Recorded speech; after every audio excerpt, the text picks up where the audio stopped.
Narino et aussi Simon et Gasquet face à face sont sur les cours aujourd'hui.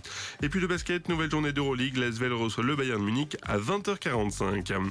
Voilà pour l'actu sport, excellente journée à vous. 7h45, l'invité du jour, en direct sur 92.3 et en vidéo live Facebook, sur la page RGFM. Oui, ça va mieux sur le front de l'emploi, on le disait tout à l'heure, une baisse en 2019 de 3,8% du nombre de demandeurs d'emploi de catégorie A dans le département de l'Allier. Le bassin montluçonné est également concerné, baisse qui atteint quasiment 4,2%. On va parler de ces chiffres et on va parler de la situation de l'emploi localement avec le directeur de Pôle emploi à Montluçon, Yannick Vance. Bonjour. Oui, bonjour. Et merci d'avoir répondu à notre invitation ce matin pour évoquer ces chiffres qui sont bons, hein, on peut le dire comme ça. L'année 2019 a confirmé finalement ce qui était déjà un petit peu en place l'année précédente. Écoutez, Montluçon, à l'image de la situation au niveau national, donc profite effectivement de l'embellie économique qu'il y a dans notre pays. Donc moi je suis sur Montluçon depuis une dizaine d'années et de mémoire je n'ai pas souvenir d'avoir vu un taux de chômage qui soit en dessous des 10%, et c'est le cas depuis le mois de décembre dernier avec un taux de chômage à Montluçon de 9,9%. Alors après, pour ce qui est de la catégorie A, notamment donc la catégorie A qui est la catégorie sur laquelle on s'appuie le plus, donc c'est-à-dire les demandeurs d'emploi qui sont immédiatement disponibles pour un emploi, entre 2015 et 2019, elle a baissé de 800 personnes, donc ce qui est vraiment important pour passer de 6400 à 5600 au mois de décembre dernier. Le chômage de longue durée aussi, qui est vraiment un indicateur pour nous, qui a perdu ou gagné, je ne sais pas comment dire, mais 400 personnes entre 2015 et 2019. C'est-à-dire qu'en 2015, nous avions 3100 personnes qui étaient concernées par le chômage de longue durée, c'est-à-dire le chômage de plus d'un an. Ouais. Et donc au mois de décembre 2019 dernier, on en dénombrait plus que, ou encore, malheureusement, de 2700. Et puis après, on parle souvent de chômage, mais il faut également parler de retour à l'emploi. Je pense que bien sûr. C'est une autre manière de voir les choses et qui est beaucoup plus positive. Mais Montluçon a créé 6000 emplois l'an dernier, identifiés par Pôle emploi. Donc, ce qui veut dire qu'il y en a peut-être encore plus. Mais il y a eu au moins sur Montluçon, sur le bassin de Montluçon, 6000 reprises d'emploi l'an passé. Alors, le chômage des jeunes aussi qui baisse notoirement, ce qui est une bonne nouvelle par ailleurs. Bien sûr. Alors du coup, il y a ces chiffres, on comprend qu'ils sont positifs. Effectivement, après, c'est la manière de l'analyser. Vous savez, il y a toujours un petit peu débat finalement sur la manière de l'analyser. Il y a concrètement vraiment aujourd'hui plus d'offres finalement pour les demandeurs d'emploi sur le marché. C'est quelque chose de fond. Il s'agit pas uniquement dans ces chiffres de radiation tout simplement aux gens qui n'actualisent pas leur situation. Du tout. Mais ce que je voulais me permettre également de préciser, ce qui me paraît important, c'est que au niveau national, donc et Montluçon, on peut en déduire la même chose, c'est que la France a toujours au moins créé autant d'emplois qu'elle n'en perdait. Le seul problème jusqu'à présent, et qui n'est plus la tendance depuis quelques mois, c'est que on arrive aussi à absorber donc les nouvelles entrées sur le marché du travail, ce qui n'était pas le cas jusqu'alors. Vous voyez, malheureusement des emplois se détruisaient, d'autres se créaient, ça s'équilibrait à peu près, mais il y avait tous les jeunes notamment, ou les gens qui reprenaient une activité après un arrêt long, et ceux-là on n'arrivait pas à les absorber, ce qui est plus le cas, et donc dorénavant on arrive à absorber, d'où la baisse du chômage. C'est purement mathématique. On est donc sur quelque chose qui dure un petit peu, ce que vous disiez sur les chiffres, c'est-à-dire que là on parle de l'année 2019, mais finalement il y a une vraie tendance de fond, vous le voyez comme ça? Oui, depuis 4 ans sur Montluçon en tout cas, au niveau de la fameuse catégorie A, donc les gens immédiatement disponibles et sans activité aucune, il y a une centaine de demandeurs d'emploi de nos moins. Donc bon, c'est peu, mais ramené à l'échelle de Montluçon, c'est quand même important, quoi. Voilà, après, pour autant, il ne faut pas qu'on se réjouisse de ça, il faut continuer le combat, évidemment. Bien sûr. Avec un vrai dynamisme finalement des entreprises partenaires qui vous sollicitent, vous sentez qu'il y a plus d'offres déposées à Pôle emploi concrètement, localement? Après, Pôle emploi n'a pas le monopole des offres, parce que donc les offres, elles peuvent être déposées par tous les moyens, notamment numériques, qui existent dans notre société d'aujourd'hui. Pour autant, oui, on note une vraie reprise. Après, notre travail, nous, Pôle emploi, il consiste notamment à essayer donc de mettre en face l'offre et la demande, qui est une vraie difficulté en France. Donc, et pour cela, on a toute une batterie de services pour essayer de mettre cette offre et cette demande en face. Alors justement, on va en parler avec finalement des nouvelles méthodes. C'est terminé un petit peu les recrutements à l'ancienne, entre guillemets.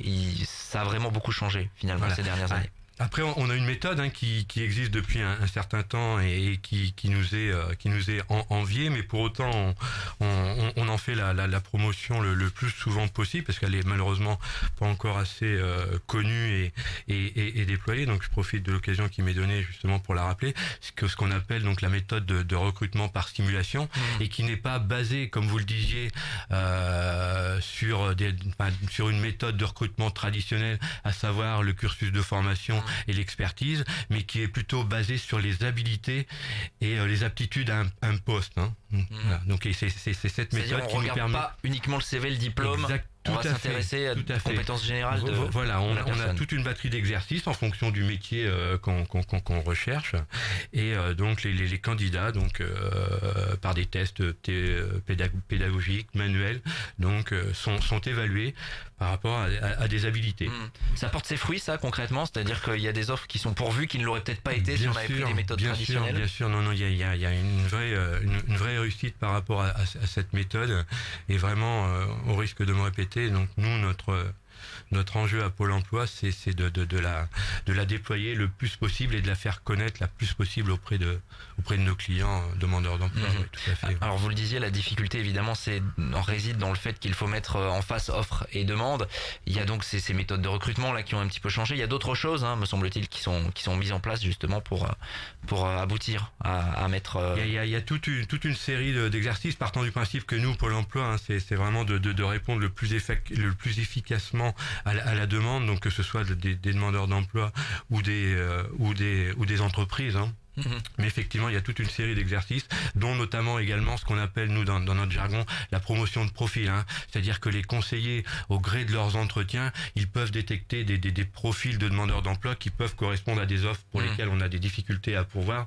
Donc, quand bien même l'employeur n'a pas forcément à l'instant T ce besoin, on fait quand même, on met en œuvre donc une mise en contact, ce qui permet pour l'employeur de se créer quelque part, entre guillemets, un vivier. Et le jour où il a besoin donc de recruter, il sait qu'il peut compter sur ces personnes, si tant est qu'elles n'aient pas entre-temps retrouvé un emploi. Bien sûr. Mais il y a cette promotion de profil tout à fait qui est aussi très intéressante.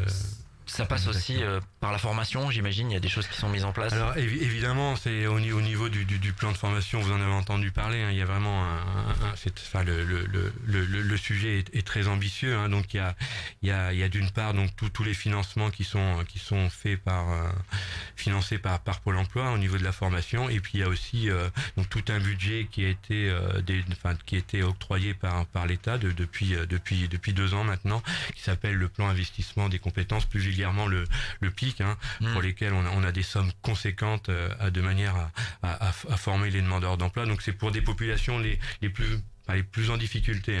Donc le PIC est notamment réservé aux personnes qui ont un niveau inférieur au niveau du bac. Après, donc ça permet, ce plan d'investissement des compétences donc permet de former, mais permet aussi de remobiliser. Parce que malheureusement, dans certains cas, on a aussi des demandeurs d'emploi qui sont un petit peu démobilisés par rapport au fait de ne pas avoir trouvé d'emploi au moment où ils auraient voulu, ou de ne pas trouver dans la branche où ils auraient souhaité. Parce que ça aussi, c'est une difficulté à laquelle souvent on rajoute des problèmes de mobilité, notamment sur notre bassin. Donc voilà, donc il existe effectivement le plan d'investissement des compétences, et tout récemment, c'est vraiment récent, puisque depuis le début de la semaine, il y a un numéro vert qui est mis à disposition des demandeurs d'emploi, donc plutôt de niveau infra 4, qui est le 0801 01 08 08 0801 01 08 donc et là donc il y a des conseillers professionnels qui sont habilités à répondre à leurs questions en matière de formation. Donc ils n'hésitent pas, ces demandeurs d'emploi là. Puisque vous parliez de numéro de téléphone, on va parler du 3949, le numéro de Pôle emploi. Les gens hésitent parfois, on se dit 3949, je vais atterrir sur un centre d'appel je ne sais où. Aujourd'hui, vous souhaitez un peu rétablir la vérité là-dessus. C'est ça, merci de me passer le relais sur ce sujet-là, parce que c'est un sujet qui me tenait vraiment à cœur ce matin. Oui, donc d'inciter vraiment les demandeurs d'emploi, qu'ils soient de Montluçon ou d'ailleurs, de vraiment contacter le 3949 pour tout ce qui a trait à l'indemnisation, parce que comme vous le dites effectivement, le 3949 à Pôle emploi, c'est pas une plateforme je ne sais où avec des gens formés à la va-vite, hein. Ce sont vraiment des experts de l'indemnisation qui sont derrière ce numéro-là, si on peut dire ainsi, et des conseillers molusonnés sous ma responsabilité d'ailleurs, et qui sont vraiment très professionnels sur l'indemnisation, et l'objectif étant d'éviter aux gens de se déplacer pour rien, puisque le 3949 est vraiment compétent pour répondre à l'indemnisation à toutes les questions indemnisation, pardon. Après, il peut arriver dans certains cas qu'il y ait besoin d'un rendez-vous, d'un contact physique. Et là, évidemment, suite au 3949, le conseiller, s'il l'estime judicieux et utile, proposera au demandeur d'emploi un rendez-vous. Mais voilà, le premier réflexe à avoir en matière d'indemnisation concernant Pôle emploi, c'est de composer ce fameux 3949. Sachant que les locaux, évidemment, sont plus ouverts toute la journée non plus, il y avait eu des évolutions depuis quelques temps. Si, ils sont ouverts toute la journée, mais sur rendez-vous. Toujours pareil, dans un souci de rendre le meilleur service le plus efficacement possible et le plus rapidement possible. Le matin, on ouvre à tout le monde, entre guillemets, hein, en flux, comme on dit. Si tenté, par contre, pour l'indemnisation de préférence, contactez le 3949. Et l'après-midi, donc on le réserve à des rendez-vous, au rendez-vous. Il nous reste 30 secondes juste. Est-ce que sur l'année 2020, vous avez déjà des perspectives sur les métiers qui recrutent, voilà, des secteurs en tout cas, pas forcément des métiers, mais des secteurs? Après, donc, sur Montluçon, donc on a des secteurs un peu plus en tension que d'autres, hein, comme sur tous les bassins. Donc évidemment, tout ce qui touche à l'industrie, donc là, on a de vraies opportunités. Tout ce qui touche également à l'hôtellerie-restauration, là, il y a de vraies opportunités et de vraies difficultés. Et puis évidemment, donc un secteur qui est vraiment, qui est déjà conséquent et qui, dans les années à venir, va être amené encore à évoluer en termes de volume. Je fais allusion à tout ce qui est service à la personne. Là, il y a aussi de vrais besoins.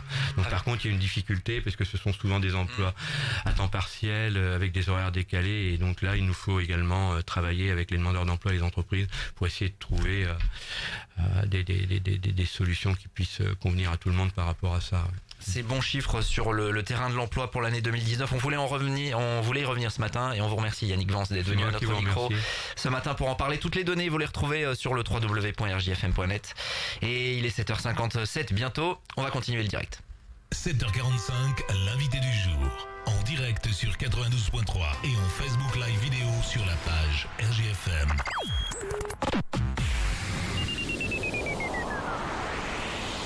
Une carte grise à modifier, un changement de propriétaire, d'adresse, document perdu ou abîmé? Pas de panique, pensez auto-vente des îlets. Simple.